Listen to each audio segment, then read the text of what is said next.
Hi, everyone. My name is Benny Mancino, and this is B in the Know. And B in the Know is because there are a lot of people call me B Man. So I was talking to somebody the other day, and they said, "Well, why don't you do a vlog?" And I'm like, "What is a vlog?" So once they explained it to me, I understood it was short videos that you put up on the air and have different topics. Well, my main topic is gaming and table games. So I'm going to try to do some short interviews with some people that are in the business or have something to do with the entertainment, hospitality, uh, anything that's got to do with table games and gaming as a whole. So I'm very excited. My first guest is Angela Wyman, who's I consider her a friend. She's done some training with me in table games, and she's a very, very highly sought out spokesmodel actress. She does some traveling theater, and she used to be a table games dealer. Actually, I think you were a dancing dealer at the Golden Gate. She's really run the gamut, and she's a longtime Vegas resident.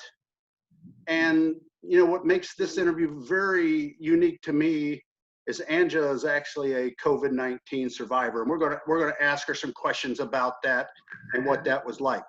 So, Angela, welcome. Thank you. Thanks. Yeah, thanks for having me, Benny. I really appreciate you stopping by on this first edition, this very special first edition of Be in the Know. So let me ask you, what's life like in Las Vegas? I lived there 26 years, but I never lived there during a pandemic. I just can't imagine that place when some of these videos I look at and I see the nothingness and people riding horses down the strip, which is unimaginable to me, being a horse guy. But what's life like during a pandemic in Las Vegas? Well, at the very beginning, you used the correct phrase. It's unimaginable. I happened to be walking the strip the night that Governor Sisolak announced we had to close the casinos. And I never want to see anything like it again. And it's hard to describe. I mean, still goosebumps thinking about what it was like that evening, watching the chips be pulled off the tables, which you just don't see. You never see, you see racks being emptied, but literally them pulling the wheels right off a roulette table to go store them. And, two dealers being left to watch over things with their hands over their faces, not knowing what to do. It was pretty wild. I mean, it did look like some kind of crazy sci-fi movie for a couple of weeks. Yeah, I can really relate to the. We had like 4 hours to close the casino down. Yes. I had to credit off 130 games. Yeah. It was wild. It was very crazy. Yes. So what's life like for you? I mean, what have you been doing the last 2 months, 2.5 months? Well, so that crazy post-apocalyptic sci-fi wasteland didn't last this whole time. Definitely the first couple weeks was like that. And we rode bikes down the strip. We did all that kind of thing because when else are you going to be able to just walk down Las Vegas Boulevard in the middle of the road? It was wild. But it's not like that anymore. Signs of life started popping back up. And people realized, there's not a lot of suburbia in Las Vegas. So a lot of people needed somewhere where they could go just exercise, just walk, ride a bike, jump rope. And so they realized the strip was this big empty area where they could do that. So by about a month into things, the strip started filling up with groups of people doing that. So right now it's all locals on their bikes and their skateboards. And so it's like a weird block party. It's and people are staying pretty far apart and things like that, but it's been pretty wild. Yeah, I've been watching some of the bloggers and it's amazing, people are doing stuff out there and they're having fun with it. Yes. I don't know, if it would go another 6-7 months, how much more fun they would have with it. But now that we do have, I guess, Las Vegas has an opening date now of June 4th. June 4th, yes. We're all kind of counting down to see. It's like a big mega party. I looked on the air flights to see what kind of, what happened in the last couple of weeks. And the Las Vegas reopening, the flights are expensive from here. So it's going crazy. And, you know, I guess one of the operators out there that we know very well, Derek Stevens, offered 1,000 flights to Yes. Las Vegas, one-way flights. He just One give way. them away. He didn't care if you Yes. stayed at the D or whatever. And Yes. then that sold out in an hour and a half. And then he put another 1,000 up. So people were Yes. ready to go back and ready to They do are. things. So They are. let me ask you this. You had COVID-19 and I you did. definitely looked like you survived it. I But, did. but you know, from somebody who hasn't had it, and we all have the fear of getting it. Right. Tell us what COVID-19 was like for you. Right.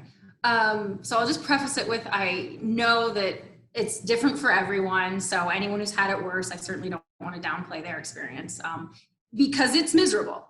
I mean, at no point did I feel like I needed a hospital, but I was absolutely miserable. I was really sick, multiple different doctors. I ended up with 3 different doctors and telemeds, lots of different medications that they tried.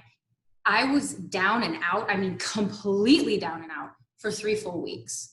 And I've had bronchitis before, working in smoky nightclubs and casinos over the years. It's just something you kind of get. So I've had bronchitis. I've had upper respiratory infections. I've had pneumonia.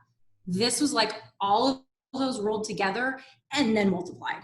It was, and I had every symptom that they tell you. I had the fever and the chills, and I lost my sense of smell, and I was so fatigued. I mean, I finally managed to take a shower a couple days into it, and I had to sit down in the shower, and I didn't have the energy to raise my hands to wash my hair. I just couldn't do it. I had to call my husband. I was like, I don't know if I can stand up and get out of here.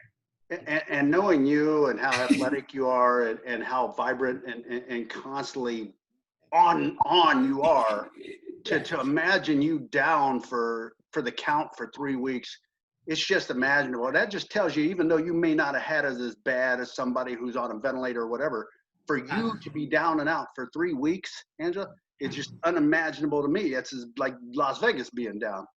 Oh, So you how long was it from the time you would say you noticed you were getting sick till you were fully recovered? 5 to 6 weeks. I got sick very fast. I know exactly what day, because I had seen my sister, and she had a new dog, and I thought, oh, I'm having some allergy symptoms, which sometimes dog groomers I can get from the powders. Allergies are bad in Las Vegas for sure. Yeah, exactly. And so I'd come home and I said, I just don't feel right. I think I need to lay down. And just a few hours from that was it. I couldn't get back up, and stayed that way for 3 full weeks, just down. And then it was another 2 to 3 weeks of just trying to, I mean, I literally started with, I'm going to walk to my mailbox and back. And I'm going to, you know me, I go to the gym in between sessions when we're training. Right. So Did your husband catch it? Not for me, no. We believe he had it previously. Oh. He got very, very sick the end of January. And that's before this exploded and people knew what was going on. But he had all the same symptoms I did. And it took him just as long to get well. But you didn't know he had it at that time? No, right? didn't know he had it. Okay. So he got sick, and both of my parents who were around us got sick. Oh my. And they're okay? They're okay, thank God. Okay. And then I got sick from him for about 4 days, but that was it. So I thought, oh, well, whatever weird cold they have, I missed. And then I got sick again. You got the real deal. Got the real deal. So being a longtime Las Vegas resident, what do you think what's the new norm look like out there? What when I walk into the casino, what's going to look different for me? Oh, I gotta be honest, I kind of dread the words new normal. I prefer to think of it as a temporary normal because I'm afraid of what would happen if it did stay our permanent. Vegas needs energy. Vegas is life and energy and light and funniness and release and escape and all those crazy things. And the things we need to do right now to make it safe so we can reopen do kind of take away from that. I'm not saying we shouldn't do them, just that got to avoid them. This new normal, it's going to look weird when you got to avoid them. It's seeing dealers with masks, I don't think is going to be upsetting for anyone. We're used to that at this point. We've all been to the grocery stores. It's no big deal.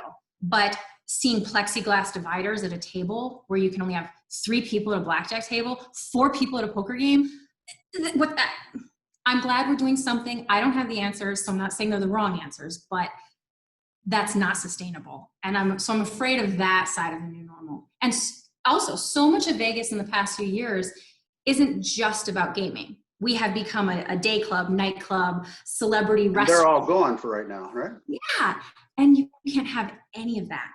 So that escapism that people come here for, I don't think we're able to provide it with some of the safety features we still have. I think we're working on it. I think you should still come here, but in the last 10 years, Vegas has become such a alternative revenue source, yes. not gaming. The conventions, like you said, the day clubs, them are all gone, and that's and also the flights, out of country flights into Las Vegas kind of concern me. And so, what do you think will be the biggest hurdle? What will Las Vegas have to get over to start, building a revenue stream like they had before?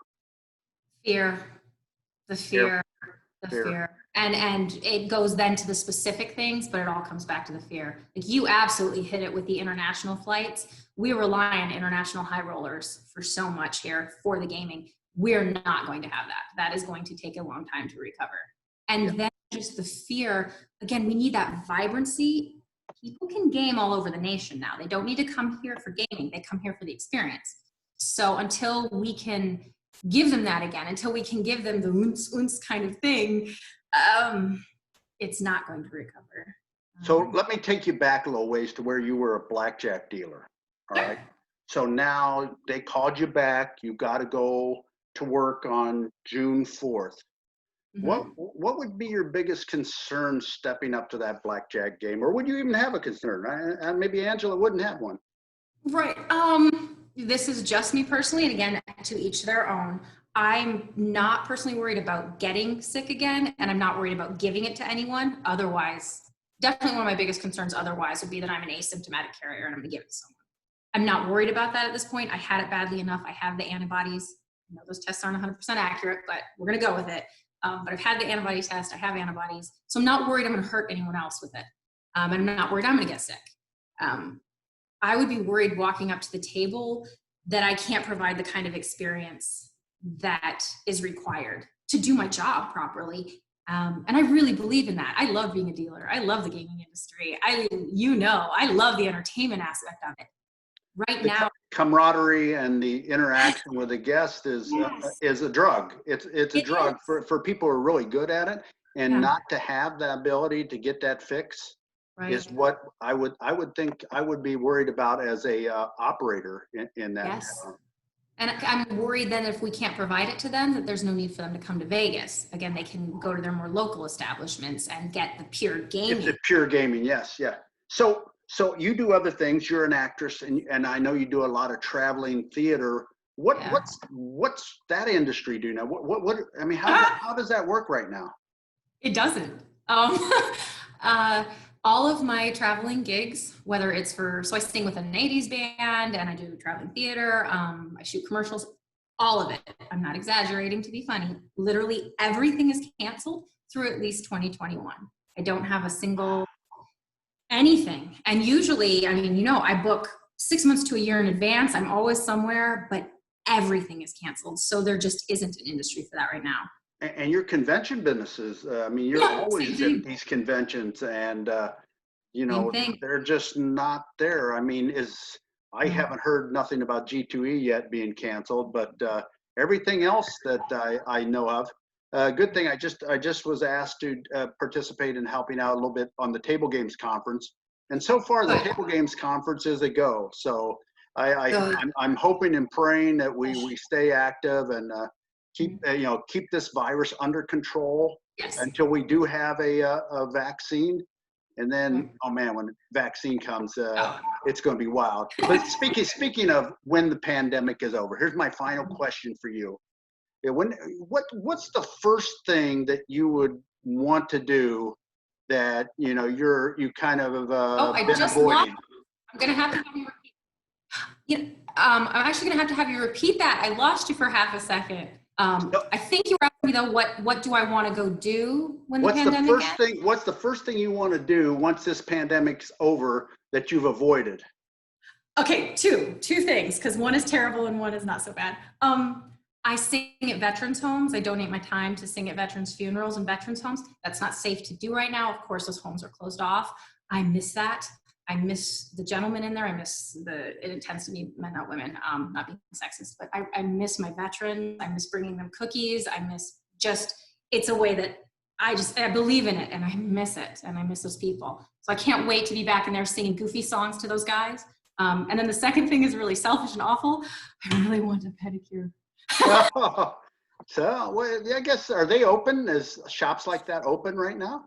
They are. They have reopened in Vegas just recently, but I haven't gone back into But that. you're not ready for that yet. I am not quite ready for that. I've been doing it myself at home. My feet are still cute, but I can't paint that well. So. Well, Angela, I want to thank you so much for being my first guest. It's been a great interview. I'm looking forward to Vegas being open and getting to see what's going on. And, maybe we'll check back with you in a few weeks and maybe we can get your impressions from being a vegan, vegan or vegan, no, it's vegan. What it's really like and what the people are feeling like out there. So thanks again and have a great day. And we appreciate you being on the show and so long for now.